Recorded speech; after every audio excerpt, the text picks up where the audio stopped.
जब वो वहाँ से बाहर निकले हैं, वो पीछे से आया भाई उसका लड़की का, उसने गन पॉइंट पे आके उसे दिमाग के पास यहाँ पे आके पिस्टल मार दी, गोली मार दी आगे से। जब मेरे शोर पे चलाने लगा, गोली वहीं पे फंस गई। यानी कि आपके शोहर को भी मारने की कोशिश की उन्होंने?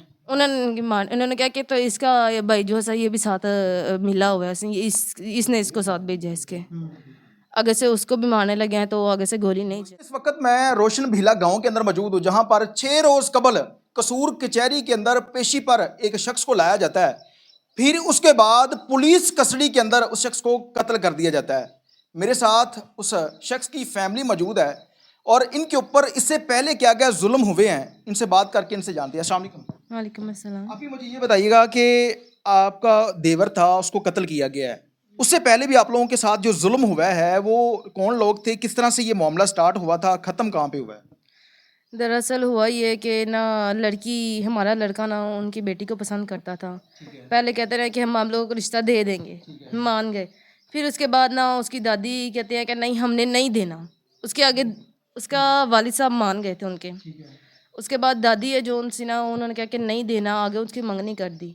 वो लड़की कहती मैंने उसके साथ नहीं रहना, कि मुझे ले जाओ यहाँ से। यानी कि लड़की भी पसंद करती थी और लड़का भी, रिश्ता देके उसके बाद फिर उन्होंने रिश्ता तोड़ दिया? जी। उसके बाद उन्होंने क्या कि ना, हम रिश्ता नहीं देना, आगे लड़की की मंगनी कर दी। और उस लड़की ने कहा मैंने रहना ही नहीं इधर, मुझे ले जाओ कहीं दूर, मैंने तुम्हारे साथ ही ज़िंदगी बसर करनी है। निकाह हो गया उसके बाद उनका, जहाँ पे वो रहने के लिए गए फैसलाबाद। उसके बाद तब हमें नहीं था पता कि वो फैसलाबाद रहते हैं कि नहीं रहते, बाद में हमें पता चला सारा कुछ। तो वहाँ पे निकाह घर से बाहर रहे हैं? तकरीबन 15 से 20 दिन बाहर रहे हैं वो। उसके बाद उनका निकाह हो गया। उन्होंने फ़ोटो का भी भेजी आगे आगे शेख हमदाने भी, यहाँ पे भी। उन्होंने कहा जी नहीं, सानू तो असल कापी चाहिए। आगे से कह रहे हैं नहीं, हमें असल कापी चाहिए, हमें इधर ला के पेश करें हमारे सामने लड़की लड़का। उन्होंने कहा जब हमारे एक हिसाब का निकाह नामा आगा तो बात वहीं पे ख़त्म होनी चाहिए, हमारे शोहरों के ऊपर से पर्चे ख़त्म हो जाने चाहिए थे। उन्होंने नहीं किया। आगे से कह रहे हैं तुम लोग उल्टी बेलें करवाओ। जब लड़की ने अपनी मर्जी से निकाह कर लिया ऑलरेडी, तभी पर्चे खत्म हो जाने चाहिए। के अंदर उसने बयान भी दे दिए? बयान भी दे दे, सारा कुछ हो गया, चोट के बयान हो गए। उसने कहा मैंने तो जाना ही इसके साथ है, मैंने जाना ही अपने शोर के साथ है, मैंने अपनी फैमिली के साथ जाना ही नहीं है। तो उसके बाद जब लेके गए हैं उसे वहाँ पे अदालत में, तब उन्होंने ना बयान हुआ वहाँ पे, सारा कुछ हुआ है। तो मेरे शोहर को भी हथकड़ी लगाई उन्होंने, तो उसके बाद मेरे देवर को भी।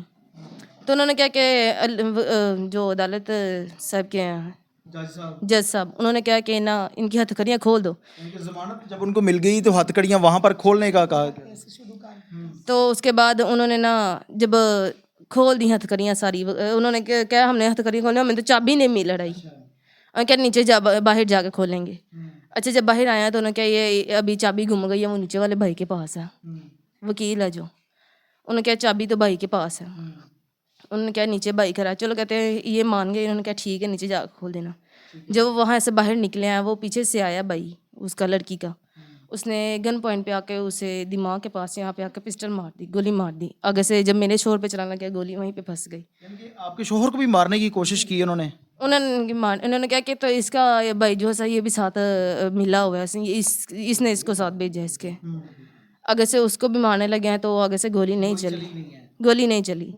उसके बाद घर पे थे आप लोगों को जब ये पता चला है, तो आप लोग जब वहाँ पे पहुंचे हैं तो वहाँ पर भी अभी ज़मीन पर पड़े थे या पुलिस वाले लेके थे? नहीं, तब जब हम औरतें घर की नहीं थी गई, तब भाई वगैरह सारे लोग रिश्तेदार दादू वगैरह सारे उधर ही थे।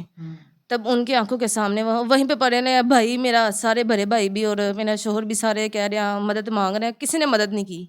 पानी मांग रहे हैं, नहीं दिया किसी ने भी।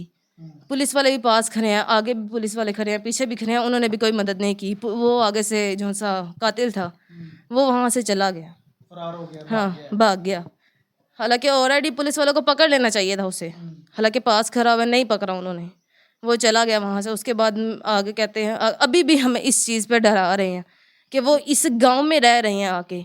उनके जो वालिद साहब हैं, हाँ उनके वालिद साहब हैं, उनके चाचा लोग हैं, वो इधर रह रहे हैं। कह रहे कि मैं फलानी जगह तक खलोता हूँ, इतने आके साढ़े ना मुकाबला करो कि हमारा पर्चा खारिज हो जाए। इस चीज़ पे हमें आकर डरा रहे हैं।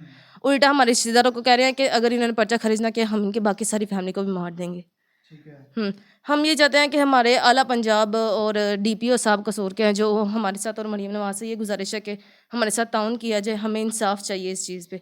कि कत्ल का बदला कत्ल ही हो।